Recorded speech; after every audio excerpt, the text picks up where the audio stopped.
जय जगन्नाथ सांग माने आमे एबे पहुँची जाइए मध्यप्रदेश थिबा उज्जैन सहर महाकाल ज्योतिर्लिंग मंदिर। आज आम दर्शन करवा केमिति कौन दर्शन करुचे आउ चारि पाखरे कौन अच्छी सबू देखा। चलतु आरंभ करवा। जदि वीडियोटी भल लगुच लाइक शेयर सब्सक्राइब करेंगे।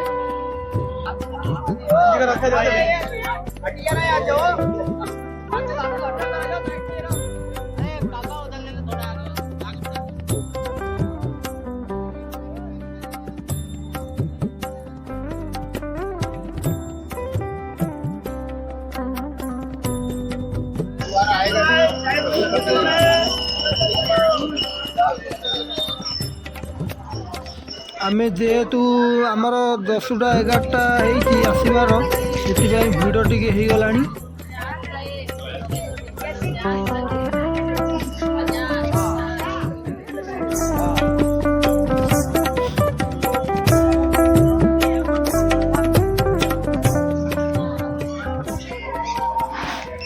एटी सबू सामग्री मिलू अच्छी वस्त्र आउ सब सामान मिलू अच्छी साइड रे।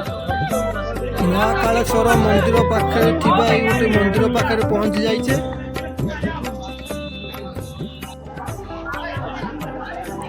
से चारि पाखरे खाली सामग्री मिलू अच्छी।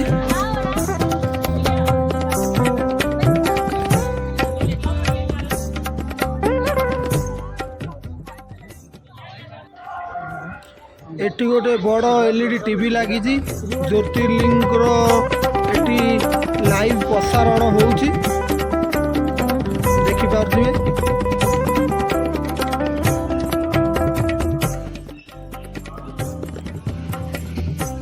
आमे एबे पहुँच जाइए 4 नंबर गेट पाखरे। अनेक गेट रही अच्छी एंट्री कर सारा बार एमती किसी दृश्य अच्छी।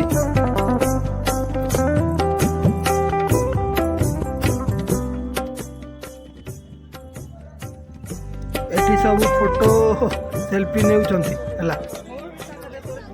एटी शिवंकर जेतिकी रूप अच्छी सब जगह एटी प्रकाश करा जाई अच्छी।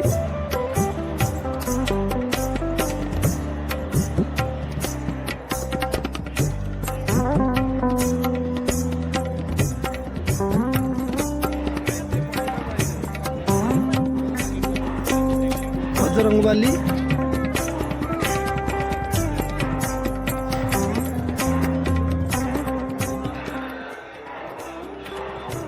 से साइड रे थिबा गोटे एमिति गोटे अच्छी गार्डन भलिया।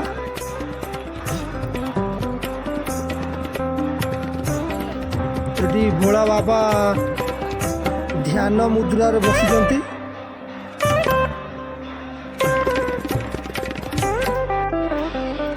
श्री गणेश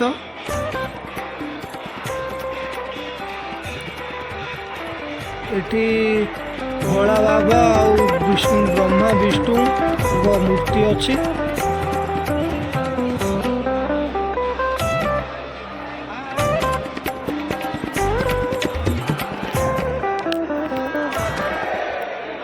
एबे आमे जिबा महाकाल ज्योतिर्लिंग को दर्शन करिबा।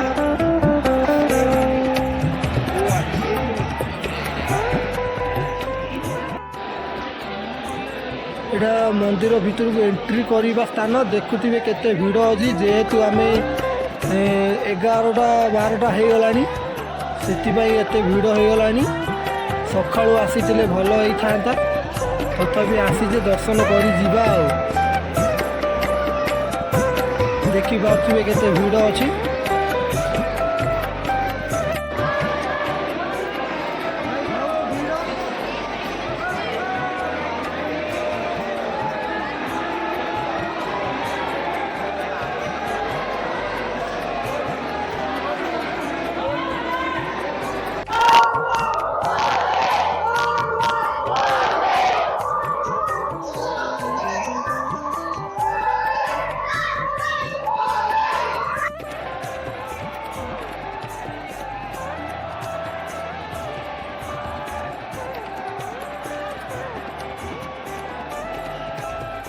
चारि पाखरे थिबा कांथरे चित्र अंकन होई अछि महाप्रभुंगर। ଲାଇଭ୍ ଦର୍ଶନ କରିପାରିବେ। ବଡ଼ LED TV ଲାଗୁଅଛି। ସେଠି ଆମେ ବହୁତ ଲାଇନ୍ ଲଗେଇଥିଲୁ, ପୁଣି ଏଠି ବି ଲଗେଇବାକୁ ପଡ଼ିବ। ବହୁତ ଭିଡ଼ ଅଛି। ଆପଣମାନେ ଯଦି ଜ୍ୟୋତିର୍ଲିଙ୍ଗ ଦର୍ଶନ କରିବାକୁ ଆସୁଛନ୍ତି ଟିକେ ଟାଇମ୍ ବାହାର କରିକି ଆସିବେ, ନହେଲେ ଭଲରେ ଦର୍ଶନ କରିପାରିବେ ନାହିଁ। ଦୁଇ ଜାଗାରେ ଲାଇନ୍ ଲଗେଇଲୁ, ପୁଣି ଏଇଟା 3 ନମ୍ବର ଲାଇନ୍ ଲଗେଇବାକୁ ପଡ଼ିଲା। ଏଇଟା ହେଉଛି ମେନ୍ ଜ୍ୟୋତିର୍ଲିଙ୍ଗ। ଏ ତଳେ ଦେଖିପାରୁଥିବେ, ମୋବାଇଲରେ ତ ଜଣାପଡ଼ୁନଥିବ। ସେଠୁ ଆମେ ଦର୍ଶନ କରିକି ବାହାରକୁ ଆସିଲେ, ବାହାରର କିଛି ଏମିତି ମନ୍ଦିର ବାହାରର କିଛି ଏମିତି ଦୃଶ୍ୟ। ଏଠି ଗୋଟେ ମନ୍ଦିର ଅଛି। ଏଇଟା ମନ୍ଦିର ଚାରି ପାଖରେ ଥିବା କିଛି ଦୃଶ୍ୟ। ମହାକାଳେଶ୍ୱରଙ୍କ ମେନ୍ ମନ୍ଦିର ହେଉଛି ଏଇଟା।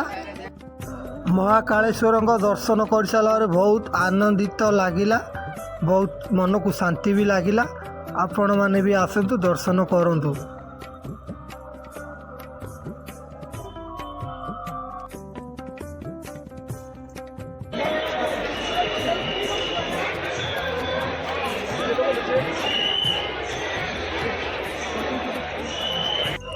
ମହାକାଳେଶ୍ୱରଙ୍କ ମନ୍ଦିର ପାଖରେ ଥିବା ଶିବଲିଙ୍ଗ ବି ଗୋଟିଏ ଅଛି ସାଇଡ଼ରେ।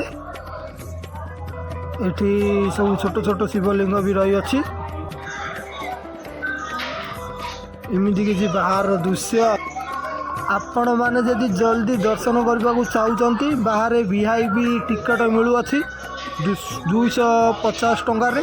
ଆପଣମାନେ ଯଦି ଆସିବେ ସେଠି ବି ଟିକେଟ୍ କରିପାରିବେ। ଦର୍ଶନ କରିବା ପରେ ଏଠି ଗୋଟେ ନଳକୂଅ ଅଛି, ଏଠି ପାଣି ପିଇପାରିବେ। ଆଉ ଏଇଟା ବାହାରକୁ ଆସିବା ରାସ୍ତା।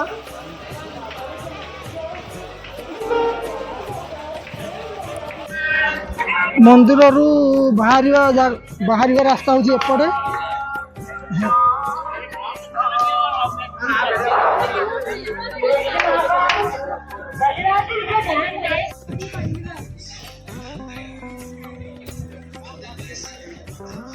ପାଖରେ ଗୋଟେ ନଦୀ ଅଛି, ନଦୀରେ ପାଣି ନାହିଁ, କାମ ଚାଲିଛି, ସେଥିପାଇଁ ପାଣି ଛଡ଼ା ଯାଉନାହିଁ। ସମୁଦ୍ର ମନ୍ଥନରେ ଭୋଳା ବାବା ବିଷ ପାନ କରୁଥିବାର ଦୃଶ୍ୟ। ରାବଣ ହିମାଳୟ ପର୍ବତକୁ ଉଠାଉଥିବାର ଦୃଶ୍ୟ। ମାତା ସତୀଙ୍କୁ ବିବାହ କରିବାର ଆଗମନର ଦୃଶ୍ୟ। ଶିବଙ୍କର ମସ୍ତକରେ ଚନ୍ଦ୍ରମା ଲଗାଉଥିବାର ଦୃଶ୍ୟ। କାଳ ଭୈରବୀଙ୍କର ଦୃଶ୍ୟ। ଭୋଳା ବାବା ଯମରାଜଙ୍କୁ ପ୍ରହାର କରୁଥିବାର ଦୃଶ୍ୟ। ଋଷିଗଣ ଧ୍ୟାନ ମୁଦ୍ରାରେ ବସିଥିବାର ଦୃଶ୍ୟ।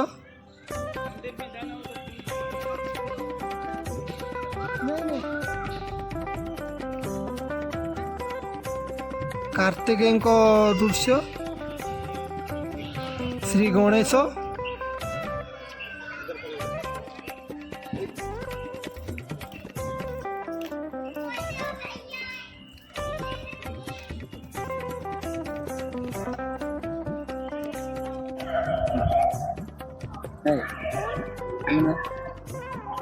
ଅର୍ଜୁନ ମହାକାଳେଶ୍ୱର ମନ୍ଦିରରେ ଅଛୁ। ଏମିତି କିଛି ନଜାରା।